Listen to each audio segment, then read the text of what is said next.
Good morning, everybody. How's everybody doing today? Hopefully well. Thanks for coming to Coffee with Kevin again this month. I appreciate everybody who's joining us. Jenny Larimore is going to be our moderator, as we have done in the past, for your questions. So please get your questions in to Jenny. Jenny, are you all set on your end? Morning, Kevin. Yes, I just put instructions in the chat so everyone can follow normal protocol. Either ask publicly via chat or send the question just to me and I'll ask it anonymously. Okay, so I got my hot chocolate on my end. Hope everybody has their coffee on theirs. And I am ready whenever you want to get your questions in. I want to know what's on your mind and what you want to talk about. So why don't we go ahead and get started with your questions. Excellent. Kevin, we have one up first on vaccines. Would you mind giving us an update on vaccines on campus, please? Okay. Yeah, let's start with that. That's a good one. So vaccines, good news is they are rolling out and they're becoming more available to the state. So what we're doing on campus is the university is collaborating with our local health districts, because they're the primary source of vaccine distribution for Idaho. And so we are collaborating with both our health districts and our local hospitals to provide space and volunteers to assist with vaccinating our community members.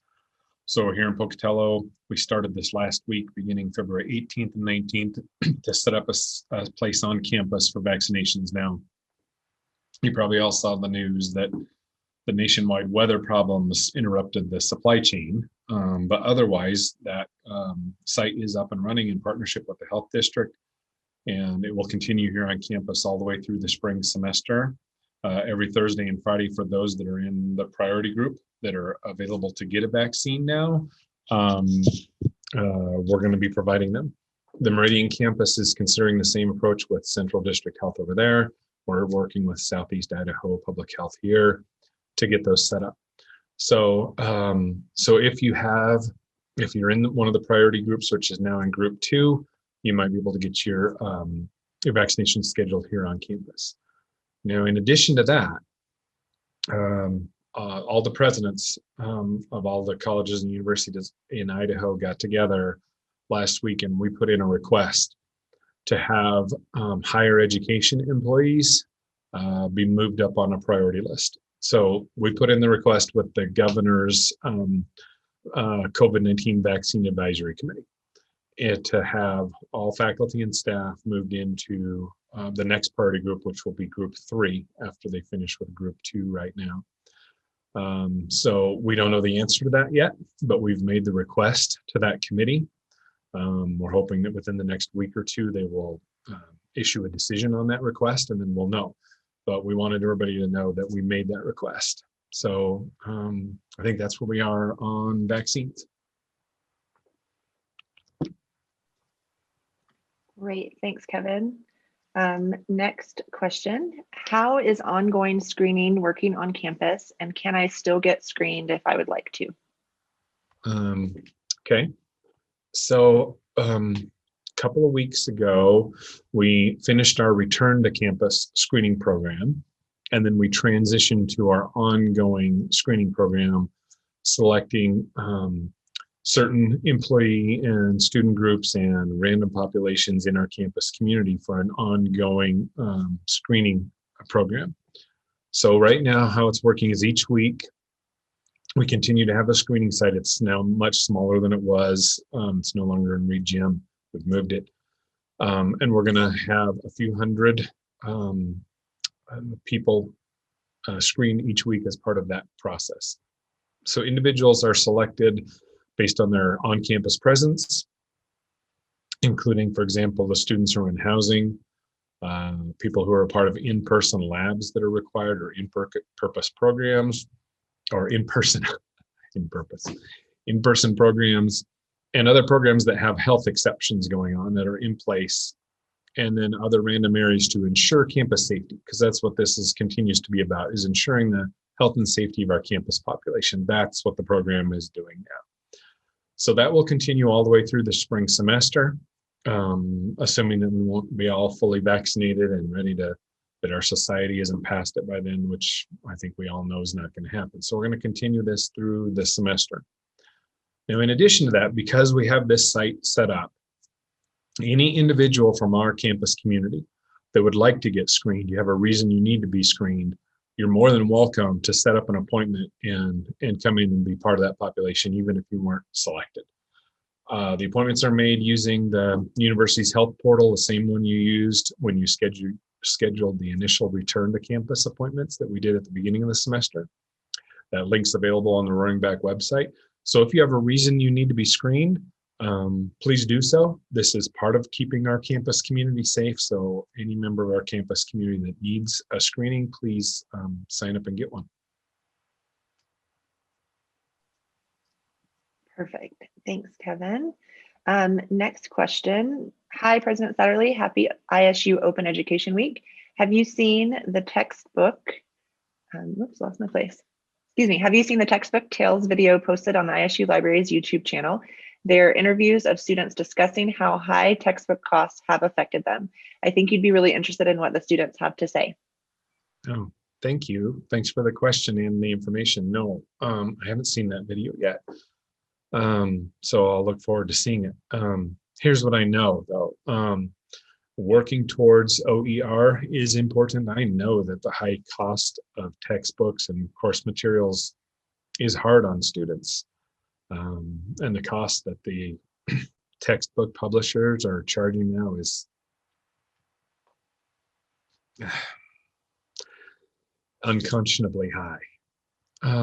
So I know that this has an impact on our students. So I know we need to move towards more open and low cost resources. It's hurting students in navigating their college careers.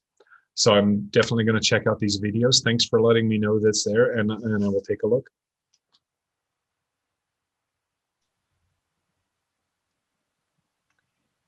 Thanks, Kevin.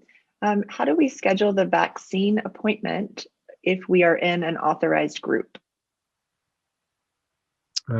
Okay, so as you all know, I don't have every detail and everything, but as I recall, we sent out a communication last week about scheduling appointments with the local health district. When you're in an authorized group, it's the local health district that is scheduling those.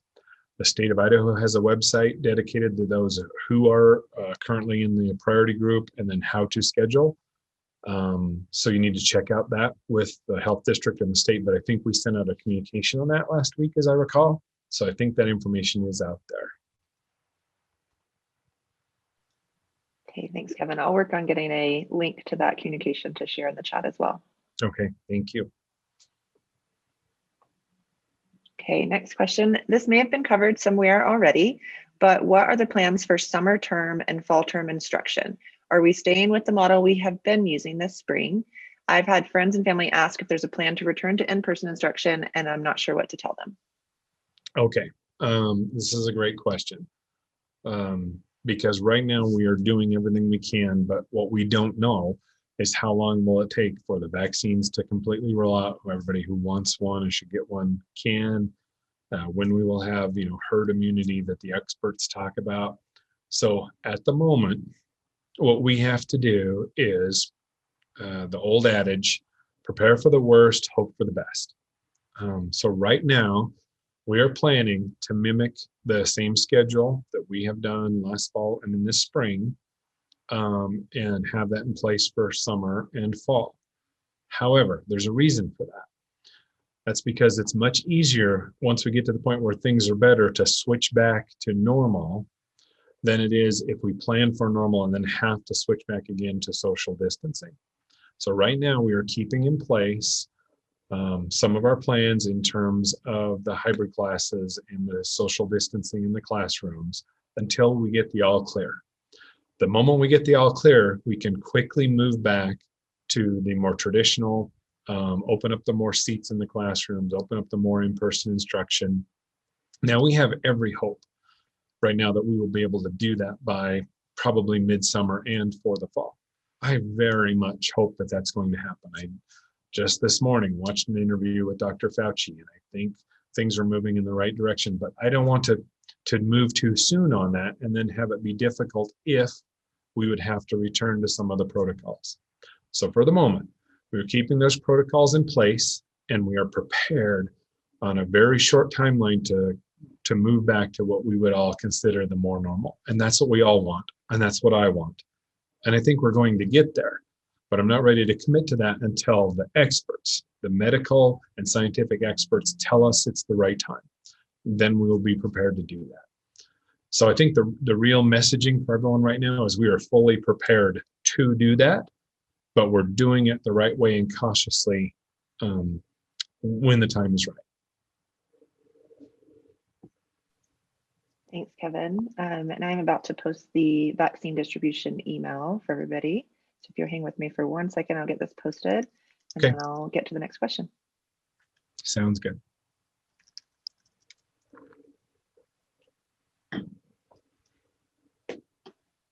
Okay, thank you. Next up, it sounds like enrollment at ISU and across the country is down. Historically marginalized populations seem to have lower enrollments compared to non-marginalized populations. What is ISU doing to address the low enrollment of these marginalized populations? Okay.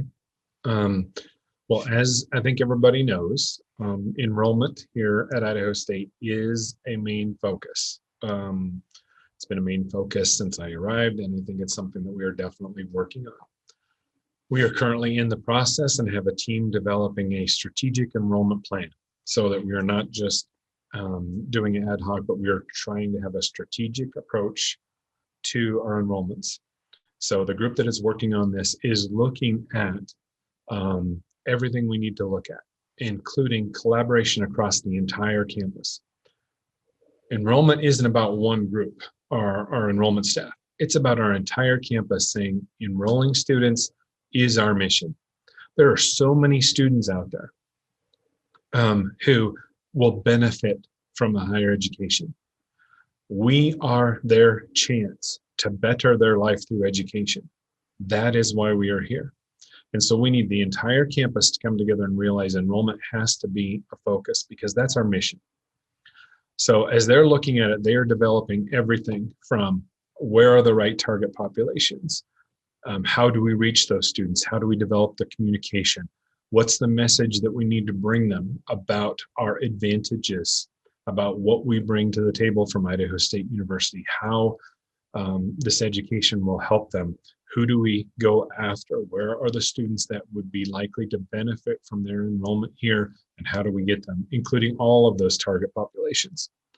So that strategic enrollment plan is under development with a group of your colleagues who are working very hard on it. They've presented some preliminary information. It's very good. It's moving in the right direction. And once that gets more developed, we will be communicating with the entire campus about the details of that plan and how we're going to do it. And part of the reason we have to do it that way is because we need the entire campus to know that every employee, every faculty and staff member of this institution needs to realize that enrollment is all of our jobs. So it's going to take that level of focus on enrollment to include all of those students who traditionally face barriers to obtaining an education. All of those first generation students out there, like I was when I went to school, to help them realize this is their path. That's what we're going to work on. And when we develop that and roll that out, I think our campus will be pleased that we are putting that focus out there because it is our focus to reach out to those students. So thank you for that question, because that really is what we need to focus on. Thanks, Kevin. Next question is about commencement, graduation. What can you tell us about the plan for spring commencement? Okay, thank you. So we just last week worked on that. And so last week we made the decision and we communicated that we are going to hold in-person commencement. Very excited about that because I want to celebrate our graduates. That's the culmination of what we do, and I'm very happy about it. So right now, here's the plan. we plan to hold at least 2 and maybe even 3 full ceremonies on Saturday, April 24th, here in Pocatello to run our graduation ceremonies. And we will work on what we will be doing in Meridian as well. But as of now, we're looking at that Saturday, April 24th for 2 full ceremonies. Now, we'll make the final determination about whether it's 2 or it's 3 after we have the RSVPs and we see how many students want to participate in graduation. But holding more than one event will allow us to decrease the size and properly space out the graduates and the attendees that are in Holt Arena. So each ceremony, though, is going to be a full graduation, just with social distancing and with the right spacing and without contact, but otherwise it's going to be a full ceremony. No one will get a smaller version or without the full feel of a commencement ceremony. So depending on how many graduates we end up having, and then the number of ceremonies, then each graduate is going to receive a limited number of tickets so that the audience can be appropriately spaced for social distancing and well. So there will be attendance limits. So we'll figure out the number of tickets that students can have to bring guests to the ceremony. And then in addition to the ceremony, all these ceremonies are going to be live streamed online so that we can accommodate additional participation, or for those that can't attend or don't feel comfortable attending, will be live streamed so that they can watch their graduates. So we will be having an in-person commencement ceremony. Our team that's working on that is going to have a great plan for how it gets done. I'm very excited about that, but that's our current plan. Great, thanks, Kevin. I'm going to post some more information about commencement for further details in just a second. Next question. How has the lack of available recruiting events impacted the amount of students who are applying for to ISU for fall of 21? It has. And just so everyone knows, I have talked to my colleague presidents around the state and even in other parts of the country, and it's impacting everyone. The inability to host in-person recruitment events, our inability to get into the high schools in person to do some of the traditional recruiting that we do. I know that our current situation has impacted the availability of those types of activities. However, our recruitment team has worked hard to host high quality virtual events and to reach out to students and engage them here at Idaho State. Recruitment is essential to the institution, and we have to remain flexible to work through these challenges to make those important connections. We are hopeful that our fall enrollments reflect these efforts. We are planning to hold our annual Bengal Visit Day in May. This is our largest annual recruitment event. Admissions is holding virtual meetings with campus to get feedback about the event, how we can structure the events. We did a set of filming for every one of our colleges to create promotional videos. So we're trying to do a lot of work. The real answer, though, is I'd be disingenuous with you if I didn't say I think it is going to impact this fall's enrollment because we haven't been out there to recruit. So the sooner we can get back to in-person recruiting, the more we can accomplish that enrollment mission. But right now, I do expect that it will impact this fall's enrollment. Exactly how much it's too early to say. Great, thanks, Kevin. Next question, how are we doing at getting rid of the extra fees students pay for individual classes? I would love to see these fees go away. Yeah, whoever asked that question, you and me both would love to see those fees go away. I think it's not transparent for students when we go out and we post this is what it costs to attend Idaho State, and then they end up signing up for certain classes and then extra fees get attached to those. I don't like those. I don't like them at all. It's unfortunately part of Idaho's higher education fee structure, and it's built into that. And so I've been trying to address that, but that takes time because it impacts the overall fee structure. So right now, our campus is working on this, and as a state level, we're working on this as well. the State Board of Education is taking up a rewrite of their policy manual that talks about how fees are charged in Idaho's higher education system. So trying to figure out how much historical detail we need, but I think if we don't talk about it, it doesn't do it justice. So the way the state of Idaho originally started out more than 100 years ago was the state was not allowed to charge tuition. Tuition being defined as the cost of educating the student. The actual cost of classroom delivery was not allowed to be charged at all. So all the universities in Idaho had to come up with a fee structure that charged for everything but instruction, meaning you could charge for upkeep of the grounds, maintaining the physical plant. You could charge for student services. You could charge for things that supported but didn't directly implement education. And so fees got built into the system that charged for things other than the cost of instruction. Well, eventually that law got changed, but it wasn't that long ago. In fact, that law was updated within the last 20 years. But by then, Idaho's higher education system had built in these fee structures that once tuition was able to be charged, meaning charging for the cost of education, there was still all fees built in everywhere. So the state is trying to work towards a more transparent pricing structure where we say, this is what it costs, and once you come to school, that's it. At the same time, struggling with the fact that certain courses cost more to deliver than others. And the question is about fairness. Do you charge the students who take that high cost course?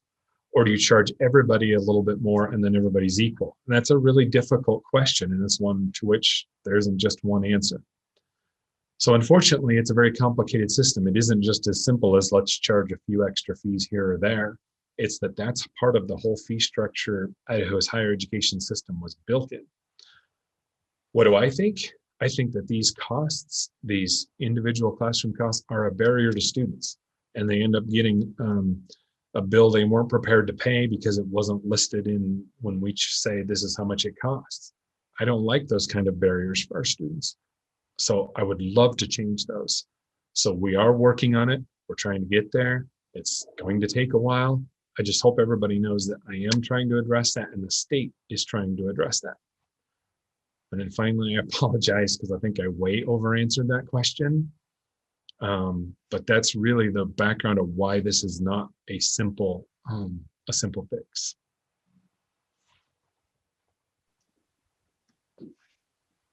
Okay. Follow up. The person who asked it really appreciated the great answer to that. And then a follow-up question on your answer from another person. Would that include professional fees?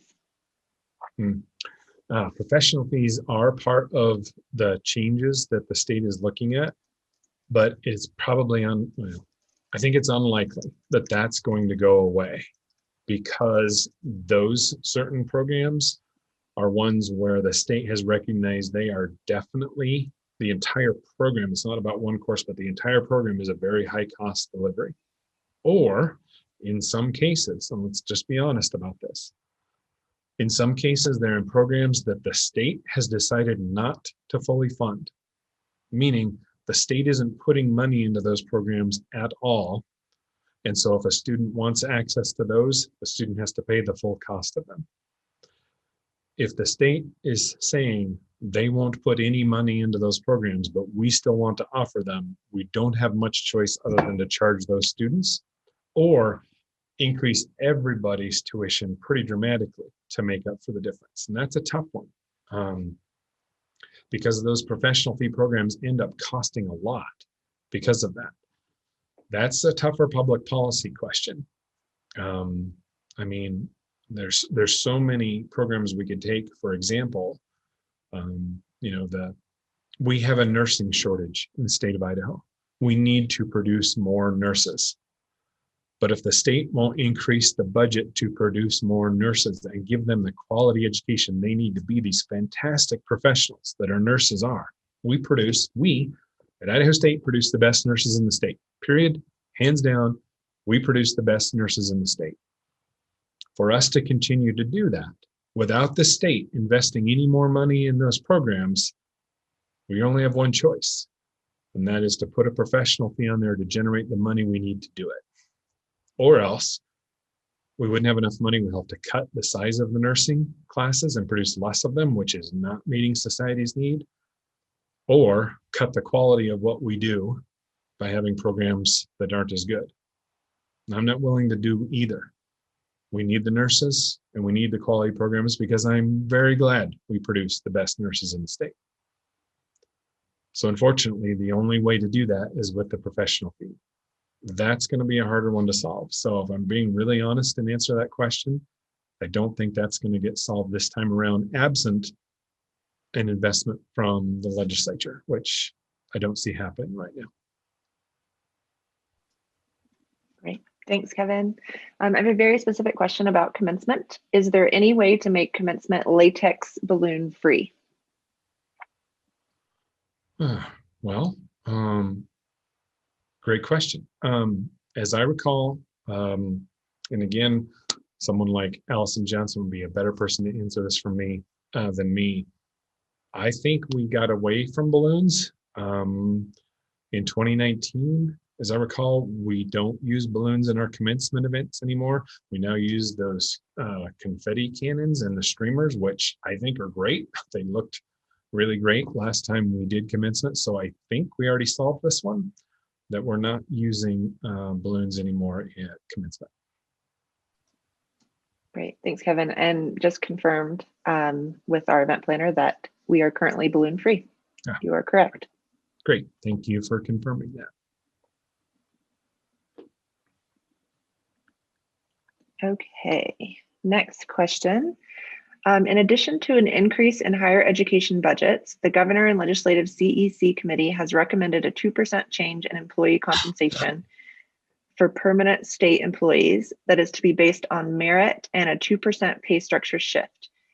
If JFAC approves this request, would 4% funding be available for employee raises based on merit? We are getting some fantastic questions today that deal with the real heart of how Idaho's higher education system is funded. So, very direct answer to your question, and then I will explain. The very direct answer to your question is no. That's not how it works. And here's why. When the legislature appropriates money for CEC, and it hasn't happened yet because they haven't started setting the budgets yet. That's the recommendation. So we don't even know what that percentage is yet. Higher education's budget isn't even on the schedule until March 3rd, I think. So we don't even know this yet. But when the state, let's assume the state does say 4% is the pool for raises. If you're a state agency, like many state agencies are, they get 100% of their revenue from the state through the appropriation. And the state says, here's your 4% for your raises. That means that state agency gets 4%. In higher education, on the whole, when you look at the state of Idaho, about half of the state's budget comes from the state appropriation. For the half of the state's higher education budget comes from the appropriation from the legislature. The other half comes from student tuition and fees and other revenues, research revenues, everything down to the parking revenues, ticket revenues for events and athletics, etc., make up about the other half. When the legislature says, here's your 4% to higher education, they give us 4% based on the half of our employees that are on the appropriated budget. The other half of our employees that are not paid on the appropriated budget, they give us no money for that. So that means we have, the only way we can continue to have a 4% pool is if we raise tuition and raise fees and raise ticket prices and raise parking rates and do all of those other things to raise enough money to have 4% for all those employees, about half when you look at higher ed, that are not on the appropriated budget.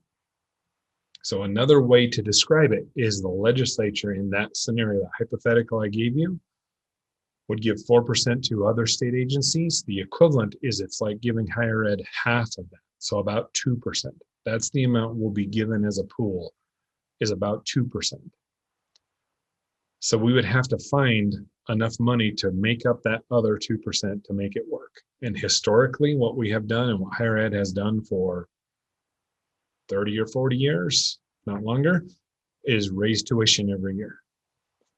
So first we have to find out what the legislature sets as the percentage. We have to figure out what they put in the budget and then figure out how we're going to fund the rest of that raise. That's the real life answer to how higher ed budgeting works in Idaho. And again, I feel like I've over explained it, but I'm trying to be candid with everybody about that's where the money really comes from. So that's where we are. First of all, before we move on to anything else, did my explanation make sense? Did I do a good enough job of that? Is there a follow-up we need to have about that? Because this is a really important issue, and I was answering that sort of off the cuff, and I hope I did it justice. Thanks, Kevin. I'll let you know if there's any follow-up about that one. Thank you. If we could jump back to enrollment for a second. Regarding enrollment, how does enrollment being everyone's responsibility apply to faculty and their specified contract time? Non-classified are expected to work until the job is done. Does the same apply to faculty for things like attending a Saturday recruitment event? Well, that sounds like, here's the thing. I guess the ultimate answer is yes. Recruitment is something that we all have a role in supporting. I recognize that many of our employees, not just faculty, but many of our employees work with different contracts and different work schedules. Some of our employees are on an hourly basis. Some are on an annual basis with their compensation. Some are required to have recorded and paid overtime. Some get comp time, some get no compensation for their overtime. But on a very basic level, all faculty and staff can support recruitment.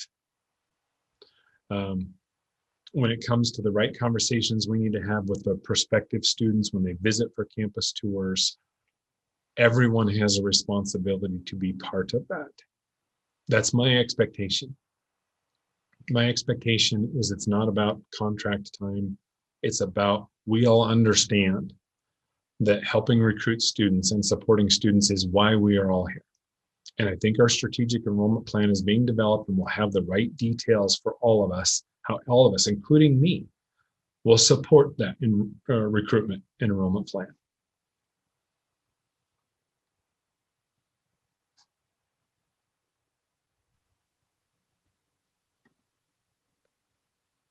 Thanks, Kevin. Next question.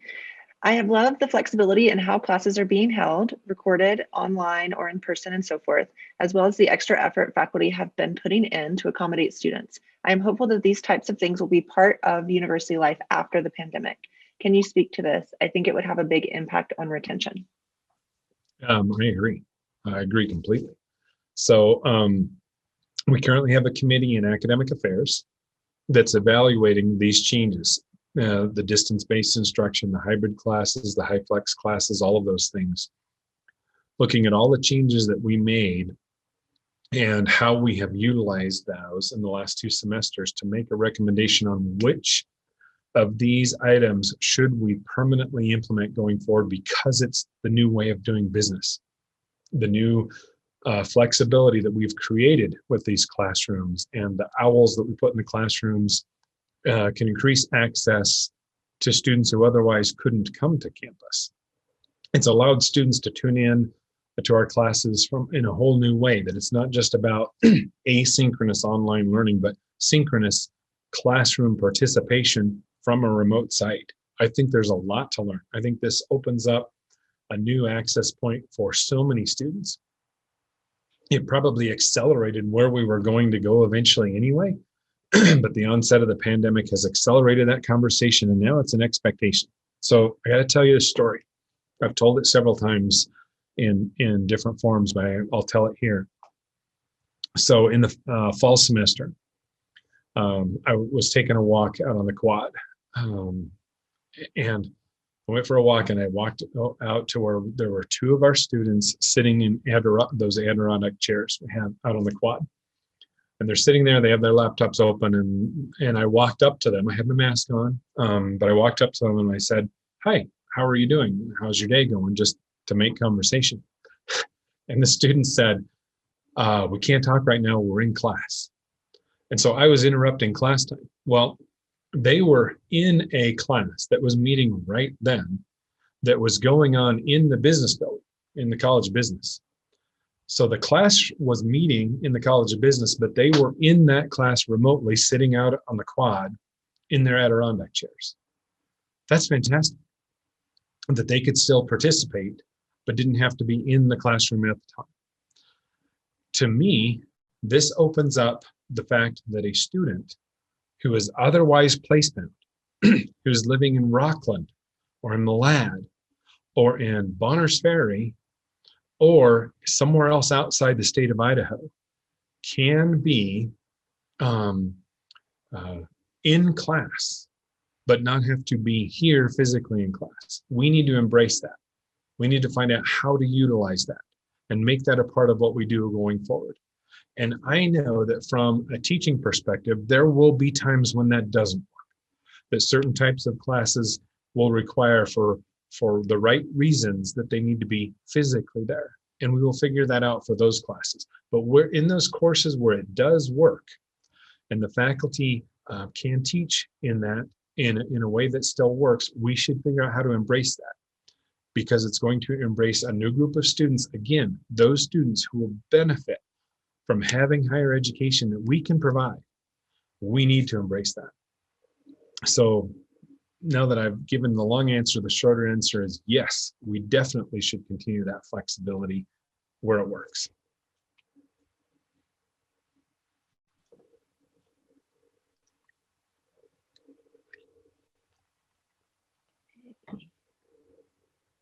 Thanks, Kevin. Next question is about football.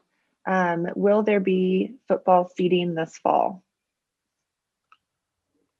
Okay, thank you.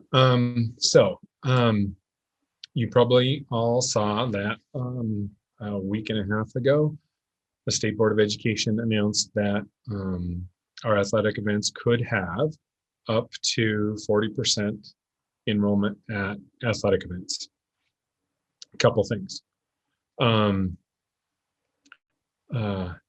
First of all, the announcement that it was up to 40%. It's not that it will be 40%. It's that we can't go over 40%. That's a top ceiling, not a required. So what we are going to do for football seating is currently under review. What we know is that we can't do 40% in Holt Arena and still have effective social distancing. So those two don't work. So it's going to be less than 40%. But how exactly we do that is under review, and we will proceed with some football seating, but we will do it with health and safety as a top priority. So we are going to move forward. There will be some seating, but the availability won't be as much as I'm sure everybody would want to. But the answer is we are going to get some fans. There will be some, and it won't be as much to meet everybody's needs. And for that, I will apologize. And I will also say, but that is the decision that I am making. And we're doing that to do the right thing, to allow some ticketing, but also keep the appropriate health and safety. And that's the answer we're going to use. Now, basketball is different. First, basketball's in Reed, not in Holt. And we have a plan in place for very limited seating in there, partly because it has worked so far and we are just a couple weeks away from the conference tournament. Both our men's and women's basketball teams are in the running for that, going to the tournament and doing well in the tournament. And I want to give them every opportunity to succeed because they are both doing fantastic things in their programs. So going into the Big Sky tournament, I do not right now see a reason to open that up and expose those teams to potential exposure to the virus when they are doing so well with their virus protocols up to date. We have had so many basketball games canceled, both men's and women's, because the other teams have had to cancel. And ours is doing a really good job right now. Our teams are doing fantastic in their protocols.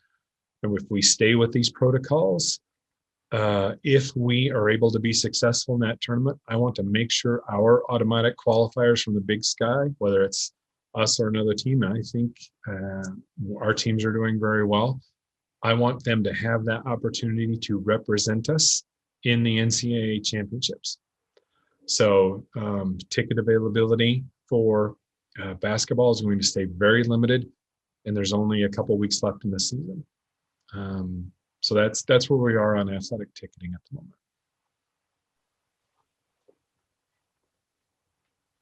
Hey, thanks, Kevin. Next, we have a question about the glass that you're drinking out of.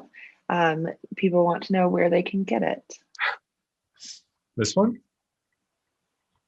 Yes. I went over and I bought this over at the bookstore in the Union. I don't know, about a year ago, maybe even 2 years ago. That's where I got it. I don't know if it's still available or if we've updated it with different logos. But that's where I got it, was at the bookstore. Thanks, Kevin. That's actually my arena. So I will share a link to the drinkware that we currently have at the bookstore. I know they are restocking the mugs. They've been wildly popular at the bookstore this semester already. So I know they're ordering some more, but you can see what we currently have and then know that there will be more coming. Okay, great. Thanks, Jenny. You bet. Okay, give me 1 second. I'll be right with you.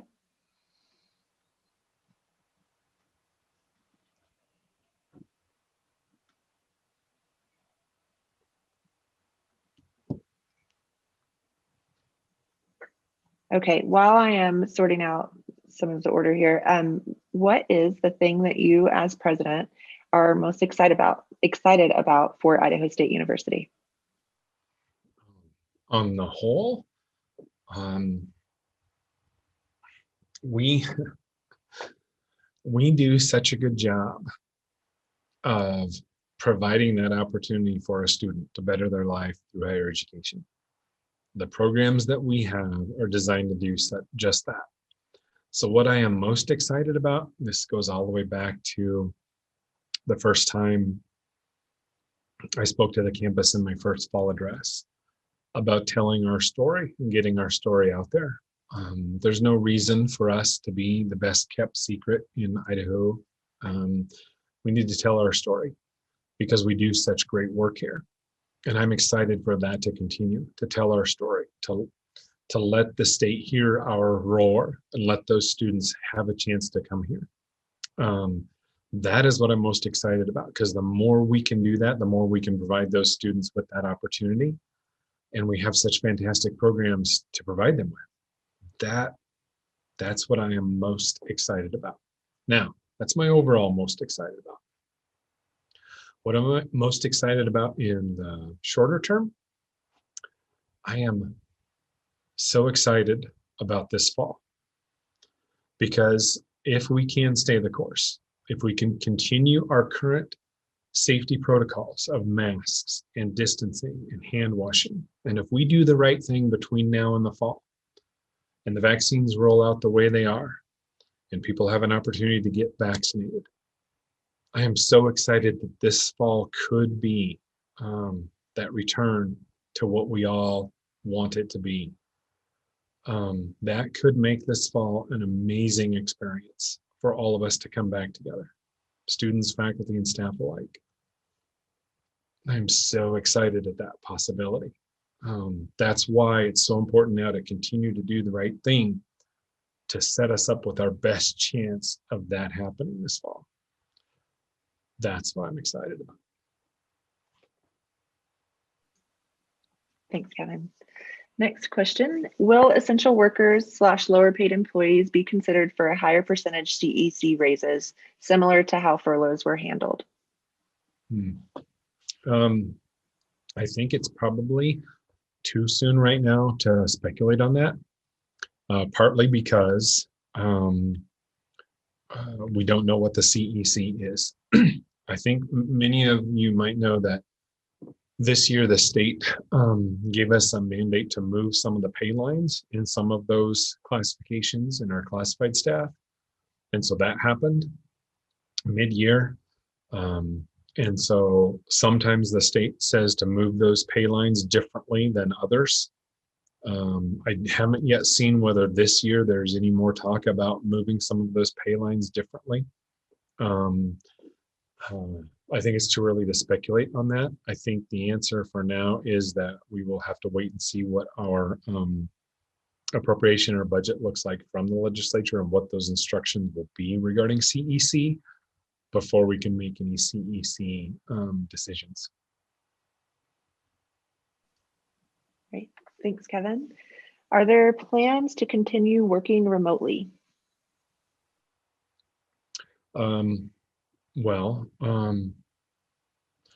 So one of the things that we definitely learned about this year is a lot about how we can keep our organization running with many of our team members working remotely.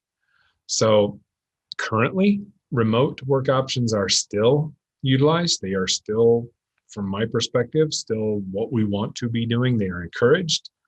Where they're necessary, they should remain in place.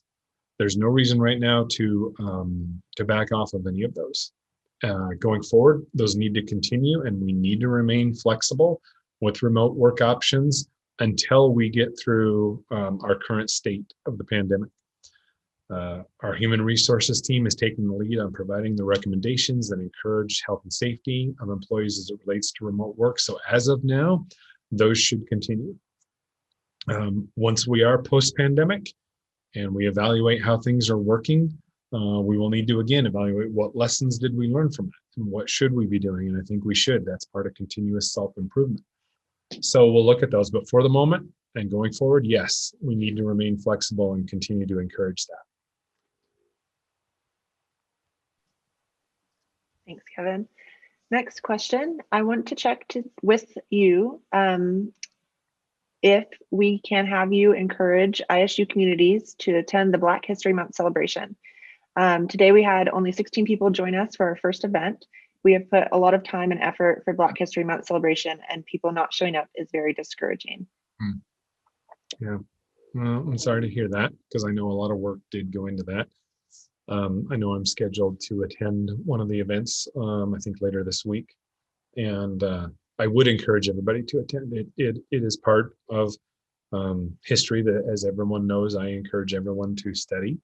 And I do encourage these events. And so please, everyone, a lot of our staff put in a lot of time to work on these. So please do attend those. Jenny, is there a way we can get a link maybe into the chats about the events so everyone who's on can get a copy of those? Absolutely. I'm going to post that right now. And for anybody who's joining on YouTube, we will add it to the description after this event. Great. Next question, back to vaccines. Will there be a fee for the vaccine, or is the university paying for it? There is not a cost for the vaccine.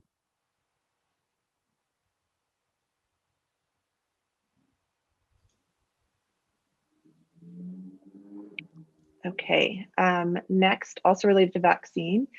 For those of us who are teaching during the summer semester in person, when could we receive the vaccine? Well, I do not know the answer specifically to when we will have them available. If you're in right now, the group 2 priority for certain age and medical conditions, if you qualify, I would encourage you to get signed up as soon as you can. We don't know yet. As I said earlier, we've made the request for all faculty and staff to be included in priority group 3, which is the next one that we'll roll out. I'm hoping that gets that meets with approval, but we have made that request.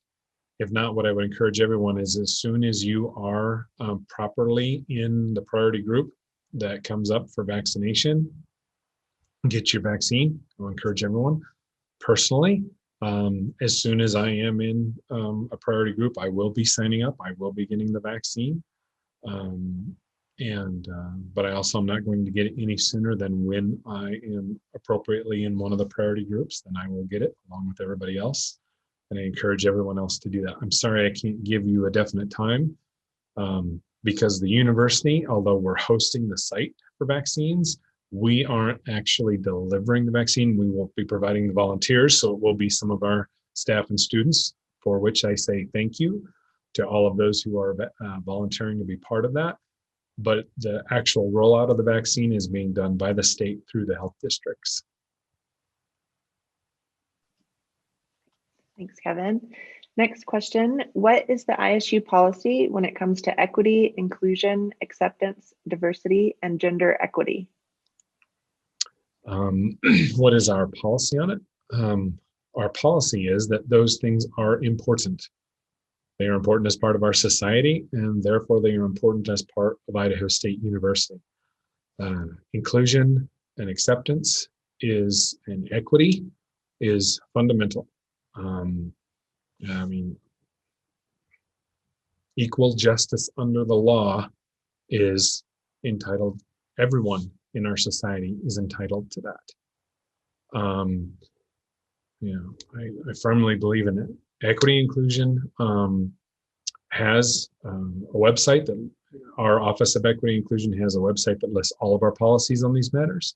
I encourage everyone to read those. Anyone who feels they are not being treated fairly in any way should reach out to our equity and inclusion team. My answer fundamentally is those are incredibly important at Idaho State, and I am committed to those concepts.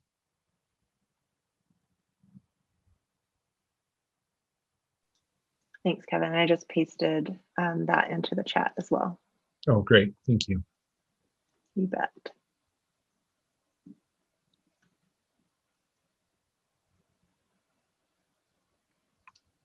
And we had some follow-up questions about Black History Month events, whether or not we can attend virtually. And I believe it's my understanding that they are all virtual.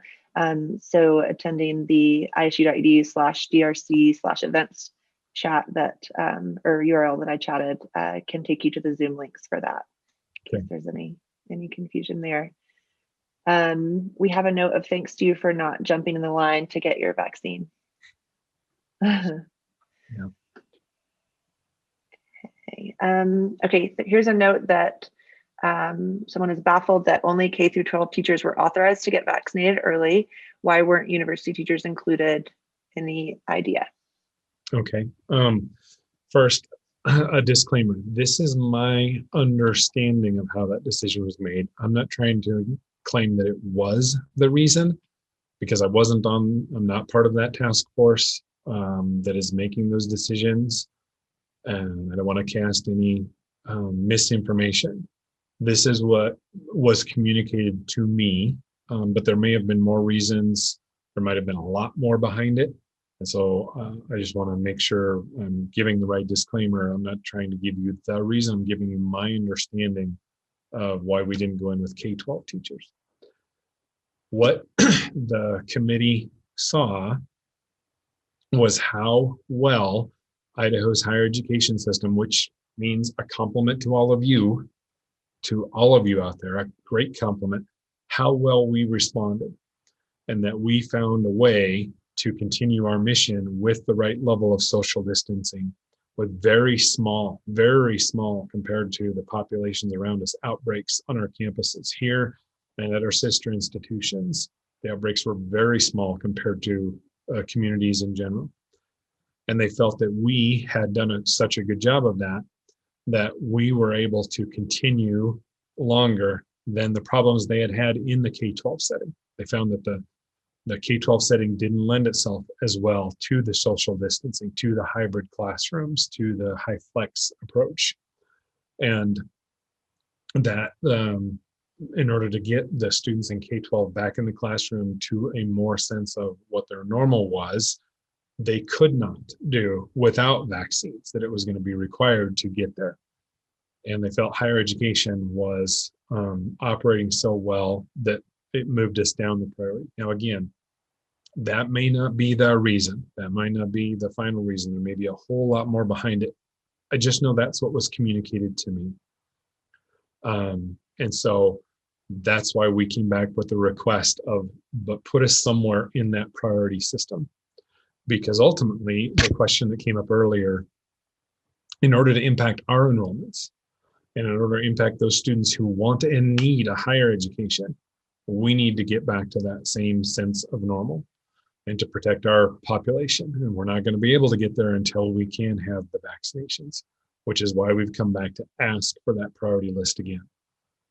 So anyway, that's my understanding of how that was done. Thanks, Kevin. That's all the questions that we have, but I would love to turn it back over to you for any closing thoughts. I don't know necessarily that I have any closing thoughts today, other than to say thank you. We have been through a lot. And the good news is that we not only see the light at the end of the tunnel, but we're past that. We have a path to getting through this. The vaccinations are there. They work. They're working all over the world. They are medically appropriate and they're working. And that is our path to getting out of our current situation. So we need to keep our protocols in place and then work our way through that path so that it is more than a light at the end of the tunnel. It is our path to getting back to where we were. And so everyone, thank you for all that you have done, and stay the course. And as we stay the course and move forward, we are going to get through this and get back to doing what we like. So thank you all so very much. And I hope everybody has a good day. Thanks for tuning in, and we'll talk again soon.